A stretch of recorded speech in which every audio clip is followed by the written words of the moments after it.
विश्व प्रसिद्ध शायर अजीज नबील के सम्मान में सत्कार समारोह और मुशायरे का आयोजन। तो वहीं आगे हम आपको बता दें कि विश्व प्रसिद्ध कवि अजीज नबील ने कहा कि भिवंडी साहित्यिक श्रोताओं का शहर है। मैंने जो कविताएं और मुशायरे प्रस्तुत किए वो बहुत उच्च स्तर के थे, लेकिन मुझे ये देखकर खुशी हुई कि हॉल में बैठे सभी जिज्ञासु श्रोता आसानी से इसका अर्थ और महत्व समझ गए। भिवंडी स्थित रईसा स्कूल एंड कॉलेज के उर्दू बसेरा हॉल में उर्दू काफिला भिवंडी द्वारा आयोजित एक सम्मानित कार्यक्रम में कतर से आए विश्व प्रसिद्ध कवि अजीज नबील ने भिवंडी के सभी सुस्वादु श्रोताओं के सामने उच्च स्तर की शायरी सुनाते हुए अपने विचार व्यक्त किए। गौरतलब हो कि अजीज नबील भी भिवंडी शहर से ताल्लुक रखते हैं। जब वो भिवंडी आते हैं तो साहित्यिक रुचि वाले लोग उनके सम्मान में किसी मुशायरे का कार्यक्रम जरूर आयोजित करते हैं ताकि वो उनकी बात सुन सके।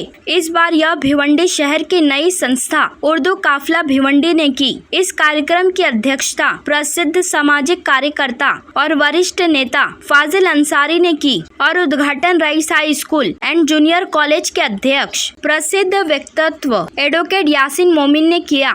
इस मौके पर कार्यक्रम के अध्यक्ष फाजिल अंसारी ने कहा कि हमें नई पीढ़ी को उर्दू से परिचित कराने की जरूरत है, नहीं तो हमारी पीढ़ी यूपी की नई पीढ़ी की तरह उर्दू से अलग हो जाएगी। संस्था के अध्यक्ष प्रख्यात लेखक एम मोबिन ने उपस्थितियों का परिचय करवाते हुए संगठन के उद्देश्यों की व्याख्या करवाते हुए कहा कि भिवंडी शहर में बड़ी संख्या में साहित्यिक रुचि रखने वाले लोग हैं। उनके उच्च साहित्यिक स्वाद को प्रोत्साहित करने के लिए उच्च साहित्यिक कार्यक्रम प्रस्तुत करने के लिए साहित्यिक कार्यक्रम आयोजित करने के लिए संगठन की स्थापना की गई है। संगठन के सचिव शरफ अंसारी ने आगामी कार्यक्रम की जानकारी देते हुए कहा कि यह संगठन शहर में नियमित साहित्यिक कार्यक्रम और साहित्यिक सत्र आयोजित करती रहेगी।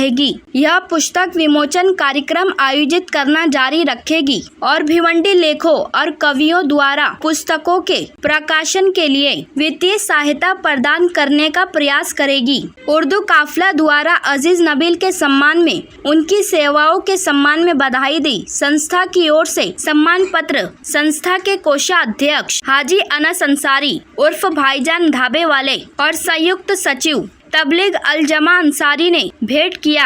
इसके साथ ही शहर के कई अन्य संगठनों ने भी अतिथि अजीज नबील को सम्मान के उपहार और उनकी सेवाओं में शाल व फूलों के गुलदस्ते भेंट किए। इस मौके पर अजीज नबील के लंबे समय से दोस्त रहे आसिफ आजमी ने कहा कि पिछले 70 सालों से यह थोपने की कोशिश की जा रही है कि उर्दू सिर्फ मुसलमानों की भाषा है, इसीलिए आगे से ऐसे साहित्यिक कार्यक्रमों में गैर उर्दू विद्वानों को शामिल करने और उन्हें यह समझाने की कोशिश करने की जरूरत है कि उर्दू सभी भारतीयों की भाषा है, न कि मुसलमानों की। इस कार्यक्रम में उप संपादक इनकलाब कुतुबुद्दीन शाहिद, महबूब उर रहमान अंसारी, बबलू भाई और सामाजिक कार्यकर्ता अंसारी कार्यक्रम में विशिष्ट अतिथि थे। इसके अतिरिक्त वरिष्ठ पत्रकार गोपाल सिंह ठाकुर, मौलाना असद कासिमी, नसीम इंजीनियर, अयाज मोमिन, अब्दुल गनी खान, आसिफ अंसारी ने विशिष्ट उपस्थिति के रूप में शिरकत की। एमआर अब्दुल जमीद अंसारी, सईद अंसारी ने अथक परिश्रम किया। कार्यक्रम की अध्यक्षता मालेगांव के कवि और नाजिम जमील शाहिर ने की। अतिथि कवि वाहिद अंसारी और शहर के चुनिंदा कवि इकराम शकील अहमद शकील, डॉक्टर सबिहा खुर्शीद, इसरार प्रताप गढ़ी, सलमान खान जहापुरी, शर्जिल अंसारी, अमीर हमजा हलबे ने कार्यक्रम में अपना कलाम पेश किया। आइए देखें इसकी एक रिपोर्ट। बड़ी बात है कि आज एक जो दर्द मिल रहा है कि मेहनत करो तो उसका फल जरूर मिलता है। हमारे अजीज नबील साहब के वालिद मोहतरम मोहम्मद सिद्दीक साहब का बड़ा गहरा ताल्लुक मालेगांव से रहा है और आप जब भी मालेगांव आते थे तो गोल्डन नगर में किफायतुल्लाह अंसारी घर आपका कयाम रहा करता था और घंटों बैठकर अजीज नबील पर कहीं गुफ्तगू हो तो कहीं कारोबार पर हो और उसका चश्मदीद गवाह ये मासूम रहा करता था जमील साहिब। अजीज नबील को मैं बारे में सिर्फ मैं सुनता रहा बचपन से मोहम्मद सिद्दीक साहब के लबे मुबारक से, मगर आज देखकर मुझे महसूस हो रहा है कि जितनी तारीफ की जाती थी वो कम थी। अजीज नबी को अल्लाह ने वो मर्तबा अदा किया है कि जिसकी तारीफ अब यहाँ से की जाए, मैं समझता हूँ कि हम हक अदा कर रहे हैं मोहब्बत का। और ये सितारा आज पूरी दुनिया में भिवंडी शहर का नाम रोशन कर रहा है। मैं बहुत शुक्रगुजार हूँ अजीज नबी की शक्ल में। और अभी गुफ्त में आप मालेगांव शहर तशरीफ ले गए और रातों रात फौरन स्टार जिस तरीके से मालूम नहीं पड़ता किसी को, बस वैसे अजीज नबी वहाँ पहुँचे और वहाँ से फौरन इस्तेमाल करवा के यहाँ आ गए।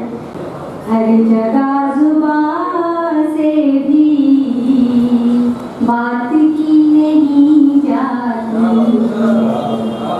हर जगह जुबान से भी बात की नहीं जाती, हर जगह खामोशी भी बेजुबान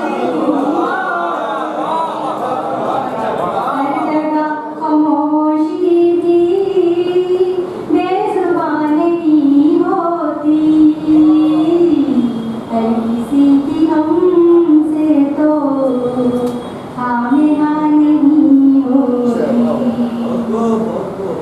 बेगरज मोहब्बत को कितना वो तरसते हैं, बेगरज मोहब्बत को कितना वो तरसते हैं। पूछिए कभी उनसे जिनकी माँ नहीं पूछिए कभी उनसे जिनकी माँ नहीं होती, हर किसी की हमसे तो हाँ। बहुत शुक्रिया सर। आगे के गजल के दो शेर तरंग में पढ़ के इजाजत चाहूंगी। ताल्लुकात में पैदा शिकाफ करते हुए, ताल्लुकात में पैदा शिकाफ करते हुए, ताल्लुकात में पैदा शिकाफ करते हुए, ताल्लुकात में पैदा शिकाफ करते हुए, हो जा रहा है कोई इख्तिलाफ करते हुए, जा रहा है कोई इख्तिलाफ करते हुए, मगर मेरी वफाओं को तस्लीम कर रहा है, मगर झिझक रहा है अभी एतराफ करते हुए, झिझक रहा है अभी एतराफ करते हुए। बहुत बहुत शुक्रिया। मतलब यूँ है कि अशकों की ये बरसात भी काफ़ी नहीं होगी, अशकों की ये बरसात भी काफ़ी नहीं होगी, रोने से तो इस गम की तलाफी नहीं होगी। अशकों की ये बरसात भी काफ़ी नहीं होगी, रोने से तो इस गम की तलाफी नहीं होगी। और शेर है कि मुमकिन है गुनाहगार को वो बख्श दे, लेकिन दिल तोड़ने वाले की मुआफी नहीं होगी। मुमकिन है गुनाहगार को वो बख्श दे, लेकिन दिल तोड़ने वाले की मुआफी नहीं होगी। एक मतलब दो तीन शेर पढ़ के इजाजत दूंगा। मतलब यूँ है कि कैसी दुनियादारी बंदे नेकी कर, कैसी दुनियादारी बंदे नेकी कर, कैसी दुनियादारी बंदे नेकी कर, धोखा है सब अक्ल के अंधे नेकी कर, धोखा है सब अक्ल के अंधे नेकी कर। और शेर यूँ है कि कब तक ढोएगा तू बोझ गुनाहों का, कब तक ढोएगा तू बोझ गुनाहों का, देख झुके जाते हैं कंधे नेकी कर, कब तक ढोएगा तू बोझ गुनाहों का, देख झुके जाते हैं कंधे नेकी कर। और एक शेर बर्दाश्त कर लीजिएगा कि इसकी टोपी उसके सर ये ठीक नहीं, देखिएगा, जरा सा शोर उठा और सिलसिला टूटा। जरा सा शोर उठा और सिलसिला टूटा, बना हुआ था मेरा उसका रास्ता टूटा। जरा सा शोर उठा और सिलसिला टूटा, बना हुआ था मेरा उसका रास्ता टूटा। और ये कौन सामने आया था बेख्याली में, ये कौन सामने आया था बेख्याली में, न जाने कौन सी हैरत में आईना टूटा।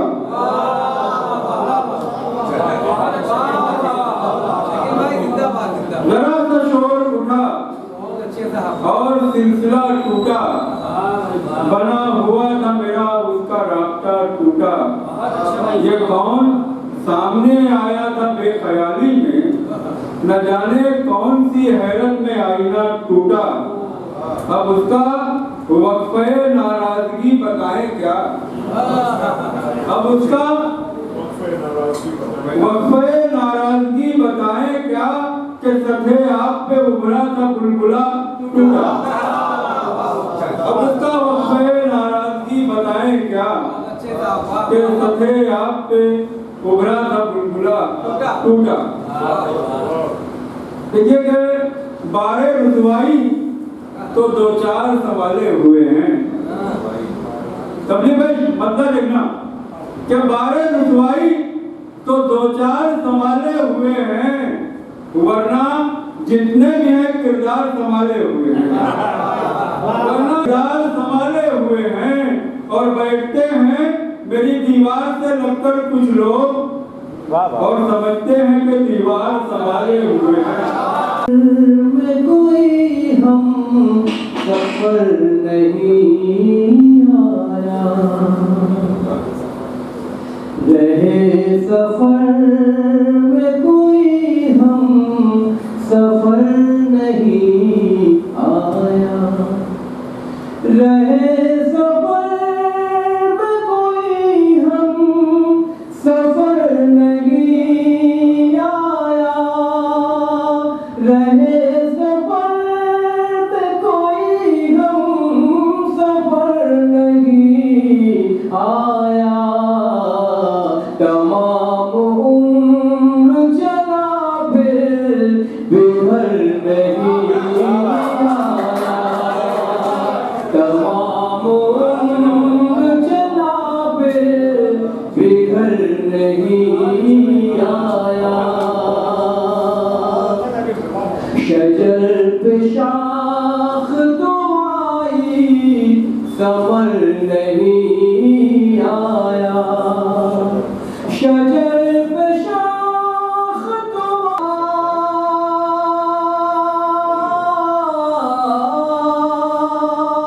शजर पे शाख तो आई समर नहीं आया।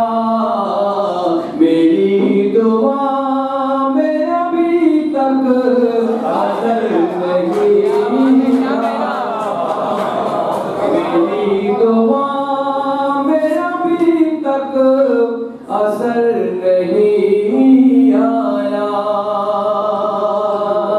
ये ज़मान मुबीन साहब की तबलीग ज़मान साहब की अनस अंसारी साहब की सीनियर समाजी कारकुन हाजी अल्लाह साहब तबलीग ज़मान साहब अंसार भाई तबलीग हुसैन साहब सदर साहब हमारे शेर पेश कर रहा हूँ, मुलाकात कीजिएगा।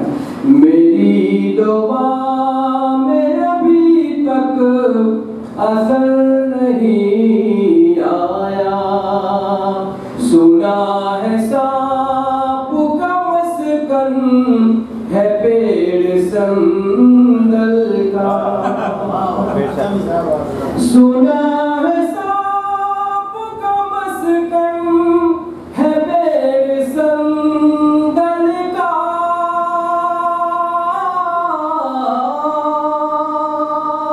सुना है सांप का मस्कन है पेड़ संदल का।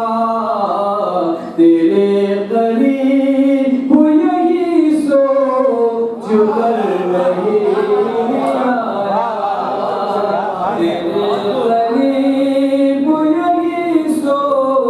कर नहीं आया। दिल तेरी झील सी आंखों को खंगाले कैसे, अपने अरमान के मोती को निकाले कैसे। हुक्म जिसने दिया शोलों पे मुझे चलने का, हुक्म जिसने दिया शोलों पे मुझे चलने का, अब वही पूछ रहा है कि ये छाले कैसे।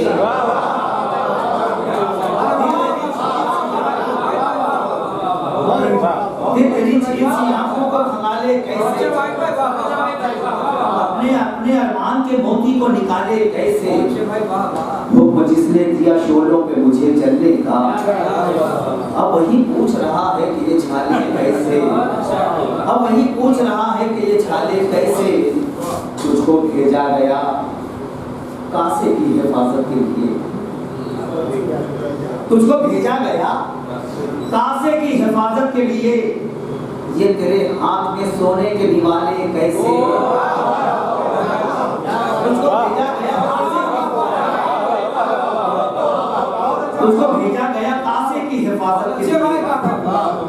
ये तेरे हाथ में सोने के दिवाले कैसे, ये तेरे हाथ में सोने के दिवाले कैसे। आरज़ी घर के दरोबाम सजाने वाले, आरज़ी घर के दरोबाम सजाने वाले, फिक्र कर कब्र में आएंगे उजाले कैसे। आरज़ी घर के दरोबाम सजाने वाले, फिक्र कर कब्र में आएंगे उजाले कैसे। हुक्म जिसने दिया शोलों पे मुझे चलने का। क्या है कि ये किस मकाम पे लाया गया खुदाया मुझे, ये किस मकाम पे लाया गया खुदाया मुझे, कि आज रौंद के गुजरा है मेरा साया मुझे।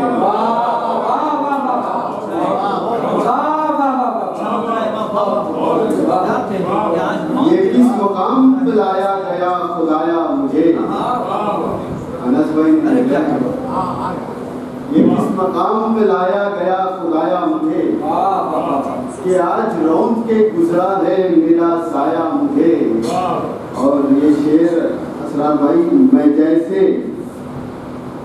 मैं एक लम्हा था और नींद के हिसार में था, मैं एक लम्हा था और नींद के हिसार में था। फिर एक रोज किसी ख्वाब ने जगाया मुझे, फिर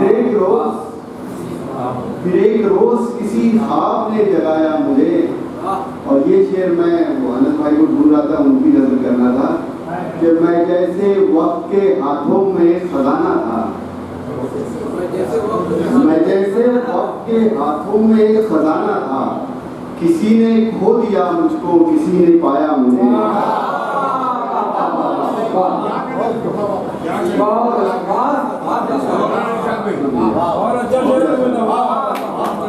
मैं जैसे वक्त के हाथों में खजाना था, किसी ने खो दिया मुझको, किसी ने पाया मुझे।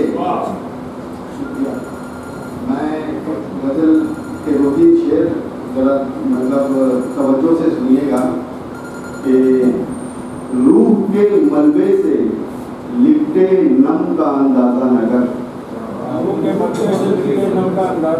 रूह के मलबे से लिपटे नम का अंदाजा नगर, मुझसे मिल तू मेरे पहले गम का अंदाजा नगर।